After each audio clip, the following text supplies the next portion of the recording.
is telling us they want us to be able to do, or that we needed somebody else telling us how to do. And I also don't feel like the unschool approach for homeschooling is one that is going to fall easily under an umbrella of something that's going to come out of the state legislature or on the federal level. It's really, oh, go ahead. No, I was going to say, it's really difficult not to put in my inclination is to tell you my background. And I find I don't want to, because I was offended by your remarks about the homeschool parents needing to be college educated. Okay. So it's really difficult to not say, like, this is why I'm qualified to know what I'm talking about. Okay. If I could speak to that. Yes, I put my foot in my mouth, but I did not say that all homeschool parents are not qualified to teach. You are extremely qualified to teach your children, as the first person, I think, Kate, the person who has the child with learning difficulties. I have a disabled son, and I empathize very much with you. I put my foot in my mouth and I said some things, but these things have been twisted and taken out of context, and believe me, I did not say that homeschooling parents are the people who least need the Learn Everywhere program, okay? That this program is not designed for you. This program is designed because the Commissioner of Education is frustrated with the schools who are not adopting more ELOs. And he is trying to encourage more use of ELOs. And that's what this is all about. This bill really has very little impact on the homeschooling community, either that bill or my bill. It really is designed for the rest. The one place where it would impact the homeschooling community, the only place, would be if, as Mr. Sanford was saying, you were trying to get a diploma from the school district and you liked something that the state had approved for credit and your local school district didn't. In that case, you would have to go to someone at the school and explain why you thought you should be able to get credit for it. That's the sum total of how the Learn Everywhere program would impact a homeschooler. Thank you. I went to Sarah. She says, Sarah, I just muted you. Maybe I don't know if I mind, but want to make your comment now. That would be great.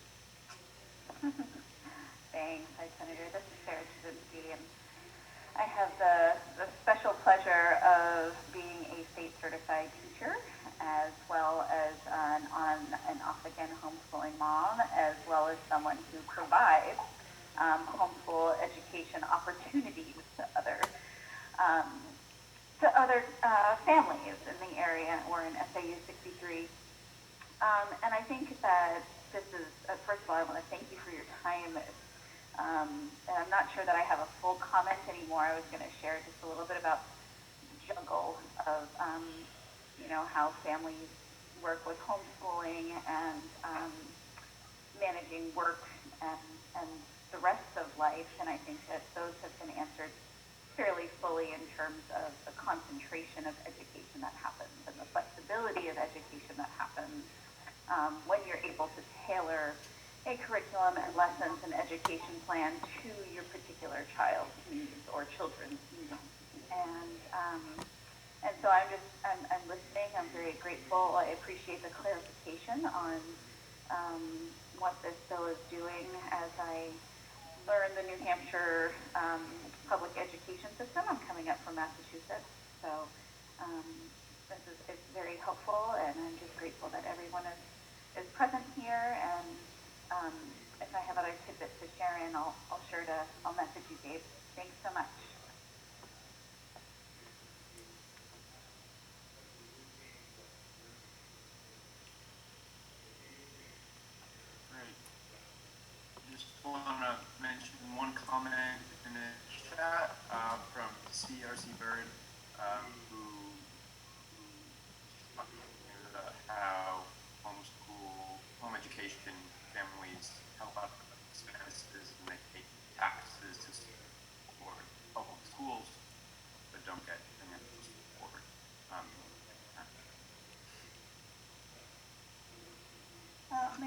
May I speak now?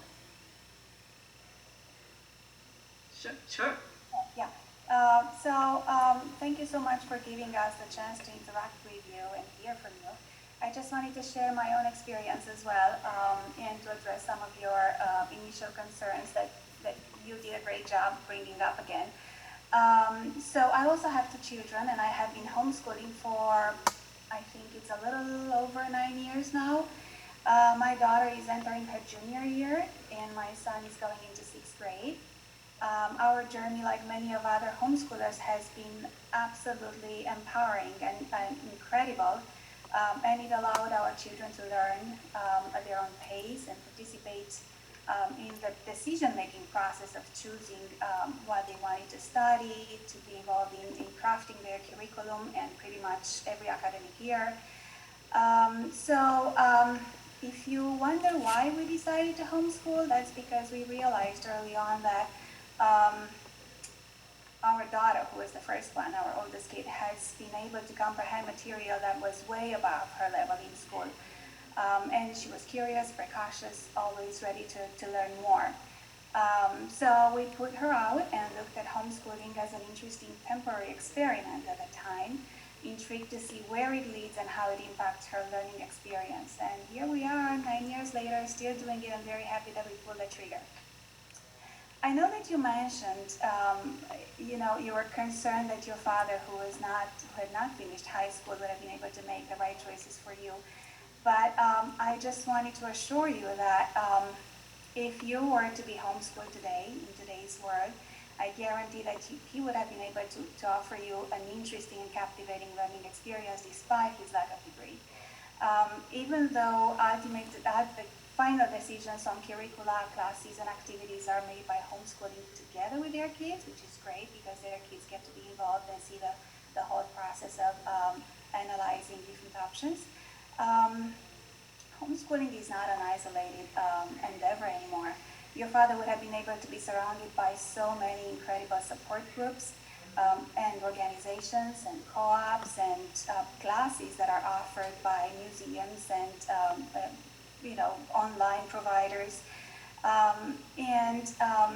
If you are concerned about the education of homeschool children of families without a college degree, it's just, it's great that you're hearing from all of us because that's the only way to address that concern. And I'm coming at this with a different type of experience as well, since I'm a homeschooling parent, but I have been running for the past 6 years an enrichment homeschool program that in its first 5 years offered hundreds of classes to homeschooling kids, and we have hired tens and tens of teachers of all sorts of backgrounds with different degrees to teach our kids, to teach homeschooling kids. And some of them were coming from the public school environment, and they were amazed to see the genuine interest and involvement with the education of coming from our students.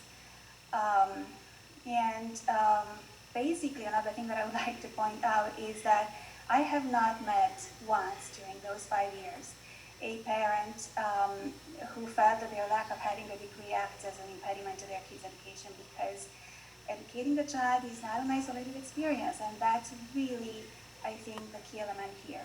I could not tell apart between the parents with a PhD, with several master degrees, or the parents without a degree, because they all knew their kids very well. And they all had a genuine interest in doing the best for their kids and in educating their kids and offering them an opportunity that was beyond what the public school can offer. And another little bit of a personal experience that I would like to share is that my daughter has friends who attend both public and private Catholic schools, as well as homeschooling friends. And very recently she had a conversation with one of those friends who shared story after story about the drama, the bullying, the cyberbullying, the sexting, and the peer pressure, the image many girls have about themselves and their own bodies at this age. And it's challenging. It's challenging to be out there in that environment and fight with all of this while at the same time paying attention to your academic progress. And yeah, needless to say, these stories made a strong impression on her because, and while we knew all along that she was happy to be homeschooled, believe me, these past few days, um, she might have thanked us for it many, many times. Um, None of these aspects are shading her high school years. And she's already planned her coursework for her junior and senior year. She's going to start on Monday an internship for Senator Shaheen. She's been working hard on climate change initiatives. She's involved in all sorts of volunteering opportunities, and she's keeping with current events and so on. It's just, it's been a truly wonderful experience to see her, you know, develop during these high school.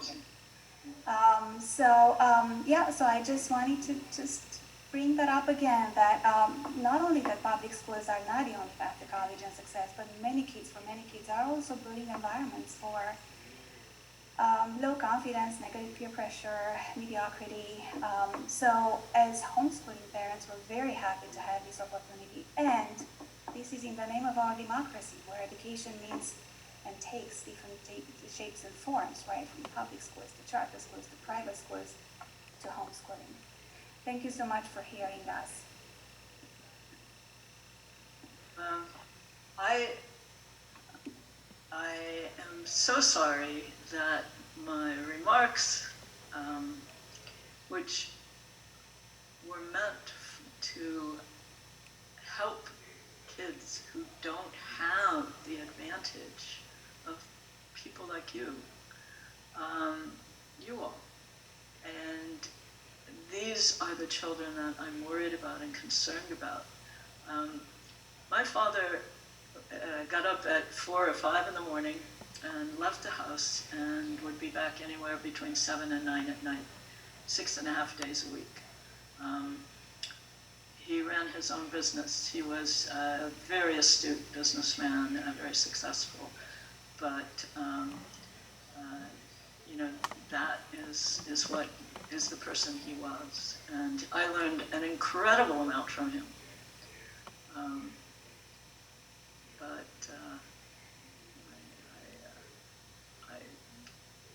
I respect my father greatly, and I respect and value every tidbit that I got during the times that I was with him. So I learned a great deal from him, but guidance, as far as academic guidance goes, that was not one of the areas. His strength was in interacting with people and so forth. But you know, that's the point. Is not that you are all very capable and you are all doing it right. I am not worried about your children. I am worried about the other children. And as a legislator, you know, we're responsible for all children. And so, like, I'll share with you honestly, I think one of the reasons that the commissioner might want to start this statewide management system is that we have a very tiny percentage of homeschoolers who are parents who are using that system to neglect their children. And it's a very small percentage, but there are parents who don't want other people knowing what's going on at their home. They don't want them to know about the drugs and whatever is happening there. And as I say, it is a minuscule percentage, but they do exist. And so as state officials, we have to try to figure out, okay, how can we find these people? And you know, yes, we try to find them through their doctors, we try to find them through other means, but it's a reality. So, you know, we're trying to think about the people whose parents like mine were, you know, constantly trying to make money, to make ends meet. And we have to help the children all the children. I don't think it's just parents who need to work or make ends meet. That I think that's an economic qualifier that you're putting around that, and I don't appreciate it. I think you've got people at the higher end of the income scale that are doing the same thing, that you're worried about the parents who don't have the income or are struggling to make ends meet. You know, and that's not okay. I think part of what's rubbed me the wrong way the whole time is some of it seems very elitist. You know, there's the parents who are carpenters, to go back to your comment there, the foot in your mouth, and then now to say it's just parents who are struggling to make ends meet that you have to worry about? No, I'm not saying just. I didn't say just. Okay, then there were no It's other certainly not- qualifiers around it. Yeah. It's certainly not just the parents who have addiction problems, and it's not just the parents who have to make ends meet. It's many, many different kinds of parents who rely on public school systems to do the work that you all are doing so well. And as for my comment about carpenters, I'm so sad that people think being a carpenter is an insult. I've worked for years to found the makerspace here in town.